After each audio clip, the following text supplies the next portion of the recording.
আবার শেষ হয়ে যাবে, না খেয়ে মরবো, ময়দান ছেড়ে আসবো না, সেই শেষ থেকেই ছাড়বো। আপনাদের মতন অফিসারদের কারণে আজকে শিক্ষা দপ্তর শিক্ষার বেহাল অবস্থা হয়েছে। দরকার নেই আপনারা বাইরে থেকে এসেছেন, বাইরে চলে যান। আমাদের রাজ্যের পুরনো শিক্ষকরাই শিক্ষা দপ্তর চালাতে পারে, আমরা চালিয়ে দেখাবো শিক্ষা দপ্তর। যে কারণে রাজ্যের মাননীয় শিক্ষামন্ত্রী যখন বলেছিলেন বিনা পয়সায় যদি বিদ্যালয়ে আমাদের শিক্ষকরা চাকরি করতে চান, যান। ত্রিপুরার হাইকোর্টের তন্ময় নাথের কেসে 10,323 চাকরি চলে গেছে, এই কথা বলে তো সবাই বলে। আজকে থেকে এই হলে যতজন লোক আছেন এই কথাগুলো বলবেন না। আপনার চাকরি ত্রিপুরা হাইকোর্টের জাজমেন্টে যায়নি, এটা মাথায় ঢুকিয়ে নিয়ে যান। আপনার চাকরি দীপক গুপ্তা সাহেব এবং এস.সি. দাস সাহেব যে জাজমেন্টটা দিয়েছিল হাইকোর্টে, সেই জাজমেন্টে যায়নি। সেই জাজমেন্টটাকে চ্যালেঞ্জ করা হয়েছিল তৎকালীন সময়ে, স্টেট গভর্নমেন্ট চ্যালেঞ্জ করেছিল সুপ্রিম কোর্টে, এবং সুপ্রিম কোর্ট 2017 সালে আপনাকে টার্মিনেট করার কথা বলুক আর যেটাই বলুক, ফুল অ্যান্ড ফাইনাল যে জাজমেন্টটা দিয়েছিল সেটা বের হয়েছিল 2017 সালে। ত্রিপুরা হাইকোর্টে যে কেসটা ছিল সেটা ছিল Tanmoy Nath versus state government. এই কেসটাকে যখন স্টেট গভর্নমেন্ট চ্যালেঞ্জ করে সুপ্রিম কোর্টে, সেই কেসটার নাম পাল্টে গেছিল। কিন্তু কি নাম হয়েছিল? নাম হয়েছিল state government versus Tanmoy Nath and others. তাহলে আপনি লোয়ার কোর্টের জাজমেন্টে চাকরি গেছে বলবেন না সুপ্রিম কোর্টের জাজমেন্টে চাকরি গেছে বলবেন? প্রথম আগে এই জিনিসটা ক্লিয়ার হয়ে যান। আমি তো দেশের সর্বোচ্চ আদালতের কথাটাই আগে বলবো না, এদিক থেকেই ঘোটালাটা শুরু হয়েছে। এই কথাটা থেকেই ঘোটালাটা শুরু করে দিয়েছে। বলে কেন? ত্রিপুরা হাইকোর্টের জাজমেন্টে দেওয়ার আগে কতগুলো নোটিশ করা হয়েছিল যেগুলো সুপ্রিম কোর্ট মানেনি। আমি বলবো না, যেগুলো সুপ্রিম কোর্ট মানেনি। কি? অর্ডার 1 রুল 8 যেভাবে পত্রিকায় ছাপিয়েছিল সেটা ছিল ইলিগ্যাল, যে কারণে দেশের সর্বোচ্চ আদালত সুপ্রিম কোর্ট সেটা মানেনি, এবং সুপ্রিম কোর্ট তার যে নির্দিষ্ট গাইডলাইন, সেই গাইডলাইন মেলেই তৎকালীন সময়ে সুপ্রিম কোর্ট ব্যাপার নোটিশও করেছিল, ইন্ডিভিজুয়াল নোটিশও করেছিল। সেটার কপিও আমরা ওই দিন আমাদের ডাইরেক্টর মহোদয়কে দেখাবো। এবার যে কথাটা বলছিলাম যে ডাইরেকশন, আমাদের তন্ময় নাথের কেসে যদি আমি দেখি হাইকোর্টে যারা বলছেন আর কি, যে 127 প্যারাতে সম্পূর্ণ সিলেকশনটাকে স্যাটিসফাইড করা হয়েছে, এই কথাগুলোই তো বলেন ডাইরেক্টর। এবার এই প্যারাটাকে খুব ভালোভাবে পড়বেন, পড়লেই বুঝতে পারবেন যে 121 নম্বর প্যারাতে স্যাটিসফাইড করেছে বলেছে, এটা সত্যি, কিন্তু বলে এই কথা বলেনি যে এদেরকে তুমি টার্মিনেট করে দাও। as we have satisfied the entire selection, so the entire teacher who were selected under the same selection should be terminated। এই কথাটা তো লিখেনি। যতক্ষণ না এই কথাটা লিখছে ততক্ষণ বুঝতে হবে যে এই প্যারাটা ডাইরেকশনের মধ্যে পড়ে না। তাহলে ডাইরেকশন কোথায়? এই এন্টায়ার জাজমেন্টের মধ্যে ডাইরেকশন কোন প্যারাতে আছে? এন্টায়ার জাজমেন্টের মধ্যে ডাইরেকশনটা একমাত্র 127 নম্বর প্যারাতেই দেওয়া হয়েছিল, যেখানে জাস্টিস, চিফ জাস্টিস এবং আরেকজন জাস্টিস, জাস্টিস এস.সি. দাস মিলে 127 নম্বর প্যারাটাতে বলেছিলেন যে সমস্ত অ্যাপয়েন্টমেন্টগুলো পলিসি নিয়ে আমার দ্বারস্থ হয়েছে বা আমার কোর্টের দ্বারস্থ হয়েছে বা আমার সামনে প্রেজেন্ট হয়েছে, একমাত্র তাদের চাকরি যাওয়ার কথাই বলেছেন। তাহলে ডাইরেকশন তো ডেফিনেটলি আছে। কোন প্যারাতে আছে? 127 নম্বর প্যারাতে। 121 নম্বর প্যারাটা লিখার পরে তো উনি 127টা লিখেছেন না, আগে 127টা লিখেছেন? তাহলে 121 লিখার পর উনি যখন এন্টায়ার বিষয়টা দেখলেন, উনি স্যাটিসফাইড করেছেন, ঠিক আছে, কিন্তু ডাইরেকশন দিয়ে বলেননি যে এই সিলেকশনের মধ্যে যারা সিলেক্টেড হয়েছে সবাইকে বের করে দাও। উনি বের করার কথা বলেছেন, কোথায় বলেছেন? 127 নম্বর প্যারাতে। কিন্তু দপ্তর তার অযোগ্য কতটি কি বলে এগুলো ল ডিপার্টমেন্টের ল সেক্রেটারি বানিয়ে রেখেছিল তৎকালীন সময়ে। আইনের অ আ ক খ হয়তো বা সেইভাবে শিখিনি। আমরা তো বহু লোকের লগে কথা বলেছি, তা আমার কথা বলছি না, এগুলো কিন্তু আইন যারা বোঝেন তাদের কথাই আমরা ডিসকাস করেছি। এরা সিলেকশনটাকে পাত্তাই দিচ্ছে না, বলছে যে 127 প্যারাতে তোমাদের পলিসিটাকে চ্যালেঞ্জ করা হয়েছে, এবং 127 প্যারাতে যদি সমস্ত পলিসিটাকে স্কোয়াশ করে দেওয়া হয়, এক হতে পারে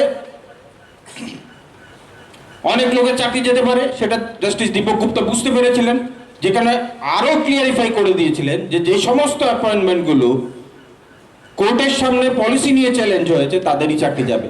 তাহলে 58টা পিটিশনের বলে এগুলো তো আপনি অনেক বলেছেন, না এখন দরকার এগুলো, কারণ কি এগুলো কো রিলেটেড টু আরটিআই। আমি অনেক আগে থেকে চিৎকার করেছিলাম, এগুলো প্রমাণ হয়েছে আরটিআই এর মাধ্যমে যে আমরা সবার চাকরিটা যায়নি। তো 127 প্যারাতে ডাইরেকশন আছে, কিন্তু দপ্তর ডাইরেকশনটাকে মানছে না। আমরা সিদ্ধান্ত নিলাম বিদ্যালয় চলো অভিযান করব, এই সেই এগুলো চলছে আমাদের। ইদানিং 9 তারিখ যখন আমরা আবার বলেছিলাম যে আমরা বিদ্যালয়ে যাব, মাননীয় অধিকর্তা হঠাৎ করে একটা সার্কুলার বের করে দিয়েছেন। দেখুন, এই যে আইএস অফিসাররা এরা আসেন পড়াশোনা উচ্চ শিক্ষিত এরা, কিন্তু দুর্ভাগ্য আমাদের এই ধরনের সার্কুলারগুলো কেন বের করেছেন জানেন? আমরা যখন বলছিলাম যদি কোনো হেডমাস্টার আমার কপিটা রাখতে নারাজ হয় সেই ক্ষেত্রে আমরা এফআইআর করব। এবার সমস্ত হেডমাস্টার আইএস ডিইওরা ডাইরেক্টর মহোদয়কে প্রেশার দিচ্ছিলেন, মিডিয়ার মাধ্যমে খবরটা পৌঁছে গেছে। কি প্রেশার দিয়েছেন? যে আপনারা ভুল করেছেন, আমরা কেন শাস্তি পাবো? ভুলের শাস্তি যদি পেতে হয় আপনাদেরকে পেতে হবে, আমরা কিন্তু এর দায়ভার নেব না। কাগজ দিন, না হলে আমরা জয়েন করিয়ে দেব। তড়ি ঘড়ি আমাদের মাননীয় শিক্ষামন্ত্রী গোপনে বৈঠক করে ল সেক্রেটারিকে ডেকে এনে সমস্ত শিক্ষকদের বাঁচানোর জন্য এই সার্কুলারটা বের করেছিলেন, যেটা সারবত্তা, যেটা এটা একটা বড় শূন্য। এতদিন আইন নিয়ে ঘাটাঘাটি করার পরে উনার যে সার্কুলারটা দিয়েছেন এটা একটা বড় একটা শূন্য। কেন বলছি শূন্য? কারণ উনার এই সার্কুলার পাবার পর এ রাজ্যের অধিকাংশ হেডমাস্টার এবং টিআইসিরা সেই দিন স্কুলে অ্যাবসেন্ট ছিলেন। তার মানে উনার এই সার্কুলারটাকে উনার দপ্তরের হেডমাস্টাররা বিশ্বাস করতে পারছেন না যে এ দিয়ে রক্ষা কবচ হবে। এটা রক্ষা কবচ হতে পারে না। এটা আমার কথা না, ওই দিন খোঁজ নিয়ে আপনারা যারা বিদ্যালয়ে গিয়েছিলেন আপনাদের অধিকাংশ শিক্ষকরাই আমাদেরকে ফোন করে বলেছেন স্যার টিআইসি অ্যাবসেন্ট, উনি আরেকজনকে দায়িত্ব দিয়েছেন, হেডমাস্টার অ্যাবসেন্ট, কোথাও কোথাও ডিস্ট্রিক্ট এডুকেশন অফিসার ডেকে নিয়েছেন, মিটিং আছে বলে। কথাগুলো সত্যি বলছি কিনা? এই ঘটনাগুলোই তো ঘটেছে। তার মানে কি উনার দপ্তরের আধিকারিকরা এবং হেডমাস্টাররাই ডাইরেক্টরের এই 9 তারিখের সার্কুলারটাকে কলা পাতা বানিয়ে ছেড়ে দিয়েছে, আমাদের আর কিছু করতে হয়নি। ভয়, সত্যকে যারা লুকিয়ে দুর্নীতিবাজদের সঙ্গ দেয় তাদের মনের মধ্যে সবসময় একটা চোর চোর ভয় থাকে। যারা চুরি করেন রাত্রে ঘুমাতে পারেন না, পুলিশ এখনই বাড়িতে আসছে বোধহয়, তাদের অবস্থাটা অনেকটা এইরকম হয়ে গেছে। আমরা কি চাইছি দপ্তর থেকে? আমি সভাপতি, আমার একটু সময় লাগছে বিষয়গুলোর জন্য, আমি ক্ষমা প্রার্থী। আমরা কি চাইছি দপ্তর থেকে? তুমি বলছো আমাকে টার্মিনেট করেছো, আমি কি চাইছি? একজন সরকারি কর্মচারী হিসাবে আমাকে একটা ইন্ডিভিজুয়াল বাই নেম আমার নামে একটা টার্মিনেশন কপি ধরিয়ে দাও না, আমরা তোমাকে ডিস্টার্ব করবো না। বারবার এই কথাটা বলছি যে তুমি যদি কনফিডেন্টের সঙ্গে বলে থাকো যে আমার চাকরিটা চলে গেছে, ভালো কথা, তুমি আমাকে একটা টার্মিনেশন বাই নেমে ধরিয়ে দাও, আমি তোমার সঙ্গে কোর্টে দেখা করে নেব। আমরা কিন্তু খাপ খুলিনি। মাননীয়া যদি ভেবে থাকেন আমরা বোধহয় সবকিছু বলে দিয়েছি, না, কিছু জিনিস রেখেছি কোর্টে তোমাদেরকে লেজে গোবরে লাগানোর জন্য। সব মিডিয়াতে বলছি না, সব ডাইরেক্টরকেও দেখাচ্ছি না। আমরা চাইছি যদি সৎসাহস থাকে, আপনার আইন দপ্তরের যদি আইনজ্ঞরা বুঝে থাকেন আমাদের চাকরিটা চলে গেছে, কপিটা দিয়ে দেন, তারপর আমরা বুঝে নেব। আমাদের কড়াই গন্ডা হিসাব আমরা করতে জানি। যা যা বের করে রেখেছি এবার পার পাবেন না আপনারা। আপনাদেরকে সব কপি দেখাবো না, যা দেখানোর সময় মতো সুযোগ মতো কেউ কেউ রিটায়ারমেন্টে গেলে দেখাবো। কারণ কি, রিটায়ারমেন্টে না গেলে এনারা যে আপনাদের লোক এটা 10,323 না রাজ্যবাসী বুঝে গেছে। এখন আমি নাম বলবো না, 10,300 যথেষ্ট বুঝে গেছেন আপনারা, এইটুকুনি যথেষ্ট। এতগুলো কথা বলার আজকের ডেটে আপনাদের কনভেনশনে এসে এইগুলো বলার উদ্দেশ্য হলো, ম্যাডাম যে কথাটা বলছিলেন যে লড়াইটা আমরা তখনও করছিলাম, এখনো করছি। লড়াই 10,323-এর পক্ষে যে কোনো সংগঠন যখনই কোনো লড়াই করবে আমি আছি। আমি দেখি না এই মঞ্চে কারা বসে আছে, আমার জন্য নেতৃত্বের কোনো ভ্যালু নেই, আমারও কোনো ভ্যালু নেই। আমি দেখি আমার 10,323-এর শিক্ষকরা যদি যেদিন স্কুলে ফিরে যেতে পারবো হাসি মুখে, সেদিন আমাদের জয় হবে। আমার জয় না, কিন্তু এটা আপনাদের জয়, আমাদের জয় হবে। তাহলে নেতৃত্বরা যারা করছিলেন, এখনো যারা দিচ্ছেন, তাদেরও এই জিনিসটা বোঝা দরকার। যদি 10,323-এর পক্ষে কোনো আন্দোলন হয়, তাদের স্বার্থে যদি কোনো আন্দোলন হয়, আপনি কোন দলের সাপোর্টার সেটা ইমমেটেরিয়াল, সেটা কোনো মায়না রাখে না। আপনি কোন দল করছেন, যদি পেটের লড়াইয়ে এক হতে হয়, সবাইকে একসঙ্গে সঙ্গে আরেকজনের কাঁধে কাঁধ মিলিয়ে লড়াইটা করতে হবে।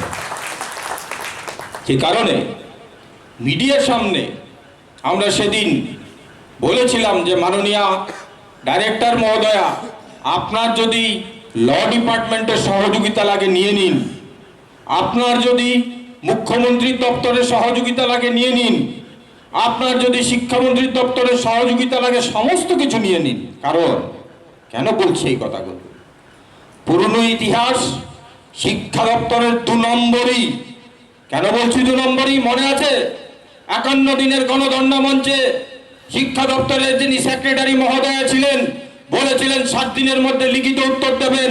উনি পালিয়ে গেছেন, আমরা কিন্তু 10,300 আজ রাস্তায় দাঁড়িয়ে আছি। ছাড়বো না ময়দান, শেষ থেকেই ছাড়বো। আপনাদের মতন অফিসারদের কারণে আজকে শিক্ষা দপ্তর শিক্ষার বেহাল অবস্থা হয়েছে। দরকার নেই, আপনারা বাইরে থেকে এসেছেন, বাইরে চলে যান। আমাদের রাজ্যের পুরনো শিক্ষকরাই শিক্ষা দপ্তর চালাতে পারে, আমরা চালিয়ে দেখাবো শিক্ষা দপ্তর। যে কারণে রাজ্যের মাননীয় শিক্ষামন্ত্রী যখন বলেছিলেন বিনা পয়সায় যদি বিদ্যালয়ে আমাদের শিক্ষকরা চাকরি করতে চান, যান। আমি সঙ্গে সঙ্গে ফেসবুকে দিয়েছিলাম, আমি যাব রাজ্যের শিক্ষা ব্যবস্থাকে দাঁড় করানোর জন্য। যদি আমার 1 ফুটো ঘামের প্রয়োজন হয়, আমি সেটা দান করতে রাজি আছি, আমার রক্ত দিতে রাজি আছি।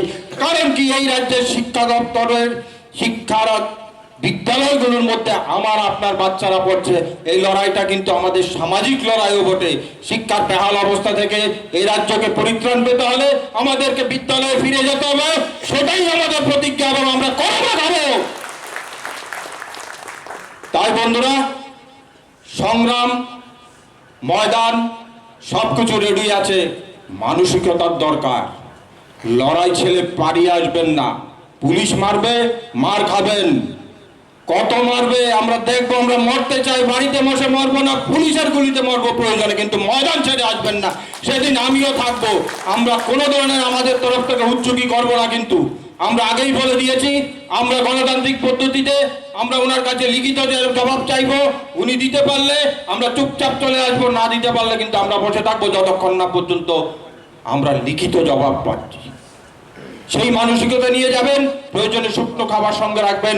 খাবার শেষ হয়ে যাবে, না খেয়ে মরবো, ময়দান ছেড়ে আসবো না, সেই প্রতিজ্ঞা রেখে আজকের এই কনভেনশনের সাফল্যতা কামনা করে আমি আমার বক্তব্য শেষ করছি। ধন্যবাদ।